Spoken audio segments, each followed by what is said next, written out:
ഗ്രാമിക ന്യൂസിലേക്ക് സ്വാഗതം. Indira Bhavan, Kakkoth Mahatma charitable trust എന്നിവയുടെ സംയുക്താഭിമുഖ്യത്തിൽ അനുമോദിക്കൽ ചടങ്ങ് സംഘടിപ്പിച്ചു. SSLC, +2, LSS പരീക്ഷകളിലെ ഉന്നത വിജയികളെയാണ് അനുമോദിച്ചത്. DCC general secretary ER Vinod ഉദ്ഘാടനവും അനുമോദനവും നിർവഹിച്ചു. ഒന്നായി നിന്നത് അന്ന് ഈ സ്വാതന്ത്ര്യ സമരം നടത്തിയതുകൊണ്ടാണ്. ആ സ്വാതന്ത്ര്യ സമരത്തിൽ നമ്മളെല്ലാവരെയും ഒന്നാക്കി നിർത്തുന്ന ഘടകങ്ങൾ ഉണ്ടായിരുന്നു, വേണമെന്ന് അന്ന് നമ്മുടെ രാഷ്ട്രീയ നേതാക്കന്മാർ തീരുമാനിച്ചതുകൊണ്ടാണ് എന്ന് നമ്മൾ അറിയണം. എങ്ങനെയാണ് ജനുവരി 26 നമ്മളുടെ റിപ്പബ്ലിക് ദിനമായതെന്ന് അറിയാവോ? ജനുവരി 26 എങ്ങനെയാണ് നമ്മളുടെ റിപ്പബ്ലിക് ദിനമായി മാറിയതെന്ന് അറിയാവോ? ഏത് വർഷത്തിലാണ് നമ്മൾ സമ്പൂർണ്ണ റിപ്പബ്ലിക് ആയത്? സ്വാതന്ത്ര്യം കിട്ടുന്നത് 1947-ലാണ്. 47-ൽ നമ്മൾക്ക് സ്വാതന്ത്ര്യം കിട്ടിയതിന് ശേഷം പിന്നീട് 3 വർഷം കൂടി കഴിഞ്ഞിട്ടാണ് നമ്മൾ എന്ത് സ്വീകരിക്കുന്നത്?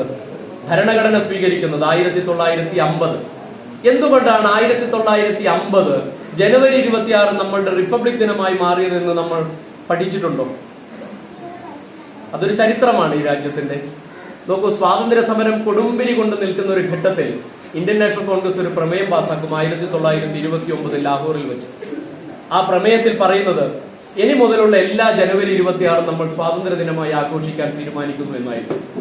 അങ്ങനെ 1931 മുതൽ 1947 ഓഗസ്റ്റ് 14 അർദ്ധരാത്രിയിൽ ഈ രാജ്യത്തിന് സ്വാതന്ത്ര്യം കിട്ടുന്ന അന്ന് വരെ നമ്മൾ കൊണ്ടാടിയ സ്വാതന്ത്ര്യ ദിനം എന്ന് പറയുന്നത് ജനുവരി 26 ആയിരുന്നു.